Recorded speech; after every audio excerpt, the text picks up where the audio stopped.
So hello my dear students, एक बार फिर से आप सभी का टारगेट सेमेस्टर के इस ऑनलाइन लर्निंग प्लेटफॉर्म पे स्वागत है। जैसा कि आप सभी को मालूम है कि कल आपका एग्जाम है फंडामेंटल्स ऑफ एग्रीकल्चरल इकोनॉमिक्स की। ठीक है। इकोनॉमिक्स का पहले हम एक पेपर करा चुके हैं जो कि 2023 का था। लेकिन आज के इस लेक्चर में हम बात करेंगे 2023 के क्वेश्चन पेपर के बारे में। पूरा 40 क्वेश्चन है। 40 क्वेश्चन हम लोग क्या करेंगे, सॉल्व करेंगे। जो बच्चों ने पिछले लेक्चर नहीं देखे हैं वो प्लेलिस्ट बन गई है, उस प्लेलिस्ट को आप लोग ज़रूर फॉलो करिएगा। जाहिर सी बात है, अगर आप प्लेलिस्ट को अच्छे तरीके से फॉलो करते हैं तो हो सकता है मैक्सिमम क्वेश्चन फंसने के चांसेस इन्हीं सभी क्वेश्चन में से होंगे। ठीक है। और जो बच्चे ग्रुप को नहीं ज्वाइन किए हैं ग्रुप को ज्वाइन कर लेंगे। ठीक है। चलिए हम लोग एक एक करके स्टार्ट करते हैं। अब देखो कह रहा है कि which of the following is a good. मतलब गुड क्या होता है, गुड्स क्या होते हैं। तो गुड्स मतलब anything who satisfy human wants. मतलब ऐसी कोई चीज़ हो जो क्या करे, ह्यूमन वांट्स को सेटिस्फाई कर दें, हम लोग क्या बोलते हैं, उसको गुड्स बोलते हैं। ठीक है। तो यहाँ पे मशीन क्या हो जाएगा, गुड्स हो जाएगा। और बाकी चीज़ें क्या हैं, आपकी स्किल्स हैं, सर्विसेज हैं। टीचिंग क्या है, एक सर्विस है। ठीक। तो यहाँ पे जो है आपका मशीन करेक्ट आंसर हो जाएगा। इसी तरीके से कुकिंग है, ट्रेडिंग है, ये सब सर्विस है। ठीक है। नेक्स्ट हम बात करते हैं, कह रहा है कि फॉलोइंग इमेज रिप्रेजेंट। मतलब देखो यहाँ पे फॉलोइंग इमेज मतलब ये जो इमेज है ये क्या रिप्रेजेंट कर रहा है। देखो अगर इस इमेज को आप अच्छे तरीके से पढ़े रहेंगे तभी इस तरह के क्वेश्चन सॉल्व कर सकते हैं। ठीक है, तभी इस तरह के क्वेश्चन सॉल्व कर पाएंगे। तो इसके लिए आपको पहले से ही पढ़ना पड़ेगा। ठीक है। इसको मैं बताना चाहूँगा। यहाँ पे देखो कहा जा रहा है कि ये जो इमेज है ये क्या रिप्रेजेंट कर रहा है। लॉ ऑफ इंक्रीजिंग रिटर्न ये नहीं कर रहा है। ठीक है। Law of increasing return to scale ये भी नहीं कर रहा है। Law of decreasing result returns ये क्या शो कर रहा है, लॉ ऑफ डिक्रीजिंग रिटर्न्स। अब आपको बताना चाहूँगा, ठीक है, अगर देखो इस तरीके से होता, इसे सीधा होता तो ये कांस्टेंट होता। ये इस तरीके से है तो डिक्रीजिंग है, इस तरीके से है तो इंक्रीजिंग हो जाएगा। ठीक है। अब आप क्या होंगे, समझ गए होंगे कि किस तरीके से। मान लो इसमें ये पूछा गया, हो सकता हो आपके पेपर में इंक्रीज वाला पूछ ले, कांस्टेंट वाला पूछ ले, तो इस तरीके से आप उस क्वेश्चन को सॉल्व कर सकते हैं। ठीक है। नेक्स्ट हम बात करते हैं तीसरे नंबर क्वेश्चन के बारे में। कह रहा है कि total money value of final goods services produced in a country during a year represent. मतलब एक वर्ष में जो है किसी भी कंट्री में जो फाइनल गुड्स और सर्विसेज प्रोड्यूस होती हैं वो क्या कहलाता है, तो उसे हम लोग बोलते हैं नेशनल इनकम, यानी जो है उस देश का जो है इनकम कहलाता है। नेक्स्ट बात करते हैं law of supply. Law of supply, according to law of supply के बारे में अगर हम बात करें तो कह रहा है कि quantity supplied and price has positive relationship. देखो यहाँ पे जो क्वांटिटी सप्लाई और प्राइस का जो रिलेशनशिप होता है वो क्या होता है, पॉजिटिव होता है। ठीक है, यानी ऑप्शन ए इसका करेक्ट आंसर हो जाएगा। ठीक है। अगर आपको किसी क्वेश्चन में ऐसा लगता है कि संदेह है तो आप जरूर हमें बताइएगा, व्हाट्सएप ग्रुप में बताइएगा, उसे मैं सही करके आपको जो आंसर होगा वो मैं दे दूंगा। ठीक है, फिर उस पर पुनर्विचार कर लूंगा। ठीक। नेक्स्ट बात करते हैं, कह रहा है कि the shaded area under between demand curve D D, D D मतलब ये। ठीक है। And price line P R, P R मतलब ये जो है ये क्या रिप्रेजेंट कर रहा है जो है। तो इसका मैं बात करूं तो ये कंज्यूमर सरप्लस का नाम आप लोगों ने सुना होगा, उसका जो है ये फॉलो करता है। कंज्यूमर सरप्लस होता क्या है कि consumer prepared to pay and what to he actually pay. मतलब देखो वो कितना पे कर रहा है और वो कितना पे करना चाह रहा है। देखो आप भी दुकान पे जाते हो कि सोचते हो कि इतना मैं पे कर दूंगा और इतना जो है वो ले लिया। जैसे मान लो कोई सामान है कि आप 15 रुपए का खरीद रहे हो। ठीक है। एक्चुअली में आपने पे जो करना चाह रहे हैं, जो आप पे करना चाहें वो 7 रुपए पे करना चाह रहे हैं, लेकिन जो प्रोड्यूसर है, जो दुकानदार है, वो आपसे 8 रुपए ले लिया। तो 8 में से जो 7 घटाएंगे यही जो है आपका क्या हो गया, सरप्लस। 1 रुपए का जो है वही क्या हो गया, कंज्यूमर सरप्लस हो जाएगा। ठीक है। तो इसका जो करेक्ट आंसर हो जाएगा ऑप्शन डी हो जाएगा। नेक्स्ट बात करते हैं, कह रहा है कि condition of consumer equilibrium according to law of equi marginal utility. Equi marginal utility के अकॉर्डिंग जो है जो कंडीशन है कंज्यूमर्स की वो क्या होती है, तो आपको पता है।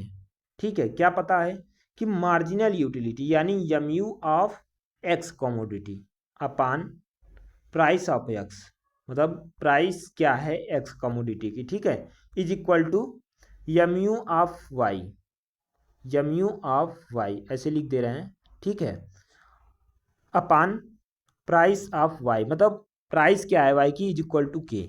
इस तरह का ऑप्शन अगर आप खोजेंगे तो ऑप्शन बी जो है इसमें मिल जाएगा, तो क्या हो जाएगा, ऑप्शन बी इसका करेक्ट आंसर हो जाएगा, ठीक है।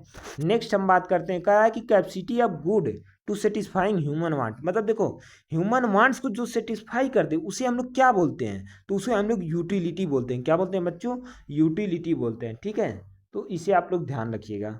नेक्स्ट बात करते हैं 8 नंबर क्वेश्चन की, कह रहा है कि फॉलोइंग ग्राफ रिप्रेजेंट, मतलब देखो इलास्टिसिटी यहाँ पे जो है आपको चारों पांचों जो भी है उसको जो है पढ़ लेना है। क्या करना है, पढ़ लेना है। अब देखो जो ये रिप्रेजेंट कर रहा है, ठीक है, तो वो परफेक्टली इलास्टिक डिमांड है। क्या है, परफेक्टली इलास्टिक डिमांड है, ठीक। इसमें क्या होता है, जो डिमांड होता है वो इनफाइनाइट होता है। क्या होता है, इनफाइनाइट होता है, ठीक है। अब यहाँ पे एक एक करके अगर हम देखें तो इसका डिमांड 1 होता है, ठीक है, और इसका अगर हम बात करें तो लेस देन 1 होता है। इसका अगर हम बात करें चौथे का रिलेटिव इलास्टिक का मोर देन 1 होता है, ठीक है। उम्मीद करते हैं कि इलास्टिसिटी आपको समझ में आ गई होगी। नेक्स्ट बात करते हैं, कह रहा है द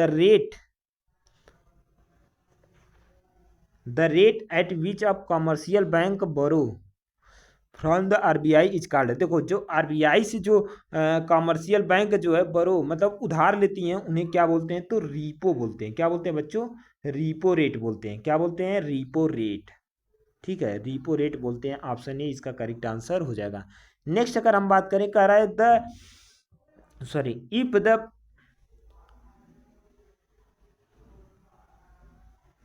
हाँ बात करें नेक्स्ट की, कह रहा है if the proportionate change in supply is equal to proportionate change in price is said to be supply. मतलब देखो इस तरह का सप्लाई कौन सा होता है, प्रोपिट्यूनेट जो है चेंज हो किसमें, सप्लाई में, और उतना ही इक्वल जो चेंज हो किसमें हो, प्राइस में हो। तो उस तरह के हम लोग जो सप्लाई है उसे हम लोग यूनिटरी इलास्टिक बोलते हैं। क्या बोलते हैं, यूनिटरी इलास्टिक, मतलब ए ऑप्शन इसका करेक्ट आंसर हो जाएगा।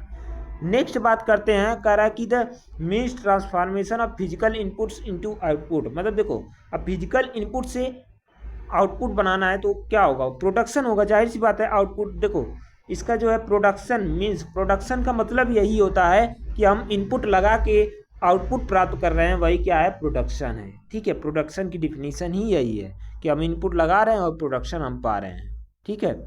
There are stages of law of variable proportion. Law of variable proportion का कितने स्टेज होते हैं, तो इसके अगर हम बात करें तो 3 स्टेज होते हैं। कितने स्टेज होते हैं, कौन कौन से होते हैं, स्टेज ऑफ इंक्रीजिंग रिटर्न। क्या होता है, स्टेज ऑफ इंक्रीजिंग रिटर्न होता है, दूसरा होता है डिमिनिशिंग रिटर्न होता है, तीसरा होता है निगेटिव रिटर्न होता है, ठीक है। ये 3 चीज़ें होती हैं, ठीक। नेक्स्ट बात करते हैं, करा कि the law of diminishing marginal utility was developed by, यानी जो है LDMU, इसको हम लोग शार्ट में LDMU बोलते हैं। तो ये जो डेवलप किया था, जो ये लॉ था, ये किसने दिया था, तो अल्फ्रेड मार्शल। कहीं कहीं गॉसन जो मिल जाएंगे तो वो भी सही है, ठीक है। तो अल्फ्रेड मार्शल जो है इसका करेक्ट आंसर हो जाएगा। नेक्स्ट बात करते हैं, ये पिछले भी क्वेश्चन पेपर में आया था, इसमें भी आया है। कह रहा है कि फादर ऑफ इकोनॉमिक्स, तो फादर ऑफ इकोनॉमिक्स कौन है बच्चों, एडम स्मिथ। इन्होंने क्या किया था, वेल्थ से संबंधित डिफिनीशन दिए थे। नेक्स्ट बात करते हैं, कह रहा है कि in perfect competition A firm super normal profit when the AR, मतलब average return of the firm the ACT of the firm, मतलब उसका जो फर्म है जो एवरेज रिटर्न है वो क्या होगा, तो एक्सीड करेगा। क्या होगा, एक्सीड करेगा, ठीक है। ऑप्शन बी इसका करेक्ट आंसर हो जाएगा, ठीक है। नेक्स्ट बात करते हैं बच्चों, कह रहा है कि total input is maximum when. देखो जब टोटल इनपुट मैक्सिमम होता है तब क्या करता है, मार्केट प्राइस डिक्रीज करता है, ठीक है। ऑप्शन सी करेक्ट होगा, ठीक है। जब हम लोग इनपुट जो है मैक्सिमम कर देंगे तो क्या करेगा, मार्केट प्राइस डिक्रीज हो जाएगा, ठीक। नेक्स्ट बात करते हैं, कह रहा है refers to quality of a commodity which a firm willing to produce and offer sale. देखो जो प्रोड्यूस जो है मार्केट में ऑफर किया जा रहा है सेल करने के लिए, उसे हम लोग क्या बोलते हैं, तो मार्केट सप्लाई बोलते हैं। क्या बोलते हैं बच्चों, मार्केट सप्लाई बोलते हैं। ठीक है, मार्केट में किया जा रहा है तो मार्केट सप्लाई हो जाएगा। ठीक है, नेक्स्ट बात करते हैं cost. Cost remains constant even production is stopped. मतलब देखो, जब जो है कौन सा ऐसा कास्ट है जो कांस्टेंट हो और प्रोडक्शन क्या करे, स्टॉप हो जाए, तो वो फिक्स्ड कास्ट होता है। कौन सा होता है, फिक्स्ड कास्ट, यानी जो है ऑप्शन ए इसका करेक्ट आंसर हो जाएगा। नेक्स्ट हम लोग बात करते हैं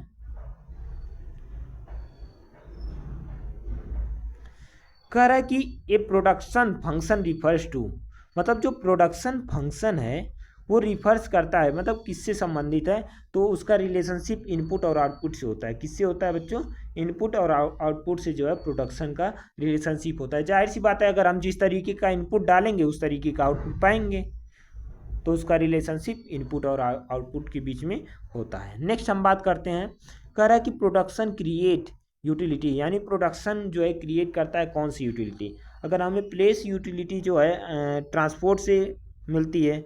नेक्स्ट बात करें तो स्टोर से टाइम यूटिलिटी मिलती है, और मतलब प्रोसेसिंग करते हैं तो फॉर्म यूटिलिटी मिलती है, पोसेशन करते हैं तो एक्सचेंज ऑनरशिप जो है एक्सचेंज होती है। ठीक है, नेक्स्ट बात करते हैं 21 नंबर क्वेश्चन का, करा कि point elasticity was propose by, मतलब जो पॉइंट इलास्टिसिटी था वो किसने प्रपोज किया था, मतलब जो है प्रोस्पोंडेड किया था, मतलब जो है उसका जो है सबसे पहले कौन बताया था। तो उसकी बारे में अगर हम बात करें तो अल्फ्रेड मार्शल का आप लोग नाम सुने होंगे, इनका बहुत बड़ा योगदान था इकोनॉमिक्स में, तो इन्होंने ही किया था।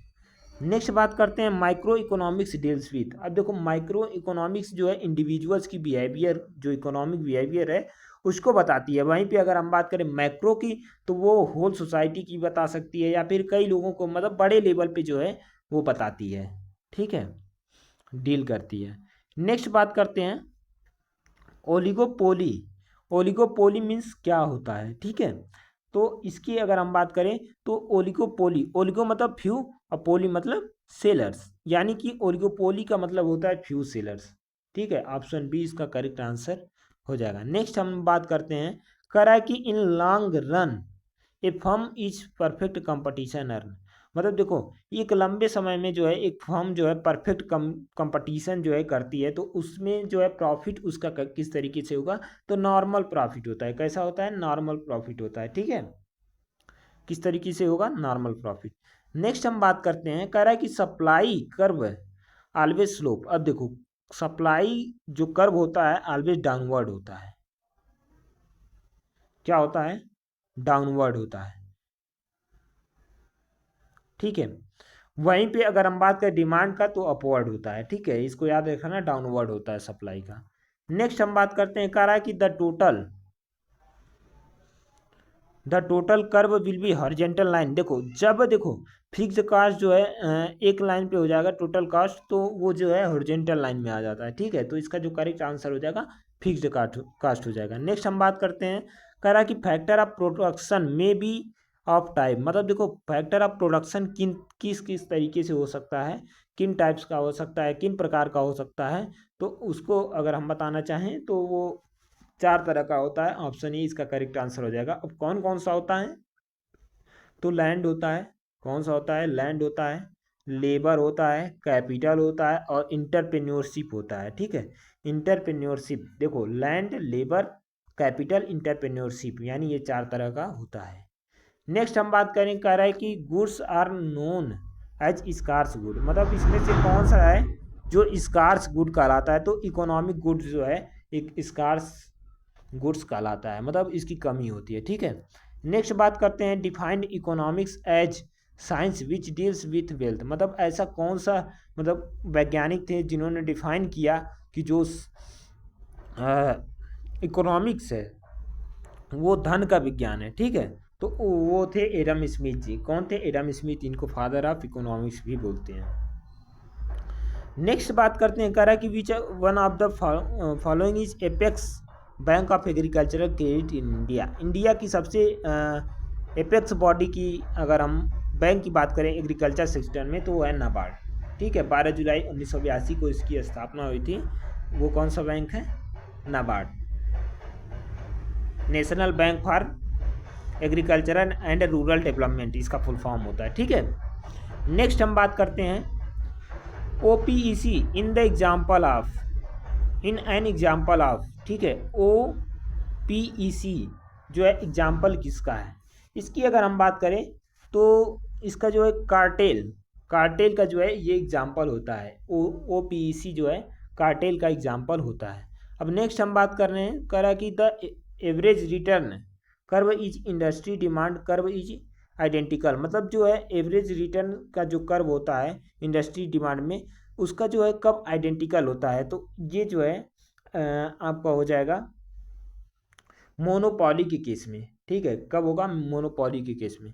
नेक्स्ट बात करते हैं, कह रहा है कि the opportunity cost is measured in term of the, देखो जो अपॉर्चुनिटी कास्ट होती है उसको हम लोग जो है किससे मेजर करते हैं? ठीक है, तो इसका जो करेक्ट आंसर हो जाएगा ऑप्शन डी हो जाएगा। ठीक, next best alternative that has been forgone. ठीक, नेक्स्ट हम बात करते हैं 34 नंबर क्वेश्चन की।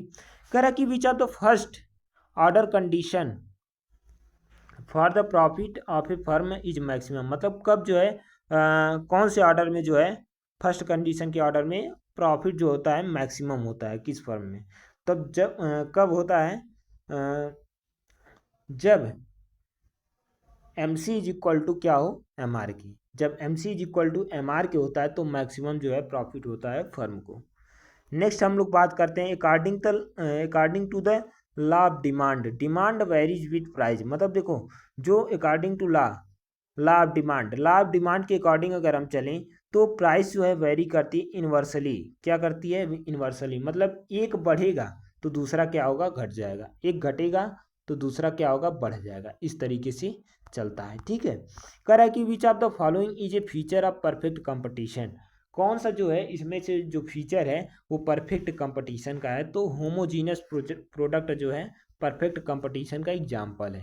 नेक्स्ट हम बात करते हैं marginal cost is defined as, यानी जो मार्जिनल कॉस्ट है वो डिफाइंड की जाती है तो वो किस तरीके से डिफाइंड की जाएगी वो बात करें तो कह रहा है कि the change in total cost due to 1 unit change in output, मतलब आउटपुट जो है एक यूनिट का जो चेंज होता है वही जो है मार्जिनल कॉस्ट होता है। अब यहाँ पे देखो कई बच्चे तो इसको भी टिक कर देंगे, कैसे? क्योंकि यहाँ पे थोड़ा सा ही अंतर है इनपुट और आउटपुट का, तो ध्यान देके जो है क्वेश्चन को टिक करिएगा, आउटपुट वाला जो है सही होगा मार्जिनल कास्ट के लिए। ठीक है, MC के लिए। नेक्स्ट हम बात करते हैं which one of the following is a not a factor of production, मतलब इसमें से कौन सा है जो फैक्टर नहीं है किसका? प्रोडक्शन का। तो इसका जो है करेक्ट आंसर बैंक लोन हो जाएगा। ठीक है, बाकी सभी जो है फैक्टर जो हैं काम करते हैं प्रोडक्शन में। नेक्स्ट हम बात करते हैं करा कि when the price elasticity of demand is equal to 1, जब देखो डिमांड जो इलास्टिसिटी ऑफ डिमांड है वो अगर 1 है तब जो है कर्व किस तरीके से बनेगा? तो रेक्टेंगुलर हाइपरबोला बनता है। कैसा बनता है? रेक्टेंगुलर हाइपरबोला, मतलब कुछ इस तरीके से बनता है। ठीक है, कुछ इस तरीके से बनता है, थोड़ा सा तिरछा होता है क्योंकि मैं स्क्रीन पे इस चीज़ को बना नहीं पा रहा हूँ। ठीक है, नेक्स्ट बात करते हैं करा the concept of consumer surplus introduced in economics by, मतलब देखो इकोनॉमिक्स में जो है कंज्यूमर सरप्लस का जो इंट्रोड्यूस किया था वो कौन कौन थे? वो प्रोफेसर मार्शल जी थे। ठीक है, यहाँ पे आपका 40 क्वेश्चन समाप्त होता है। आपको लेक्चर कैसा लगता है ये कमेंट करके ज़रूर बताइएगा, और अगले लेक्चर के लिए आप कितना एक्साइटेड हैं ये भी कमेंट करके ज़रूर बताइएगा। तो फिर मिलते हैं नेक्स्ट वीडियो में। Till the take care, bye bye.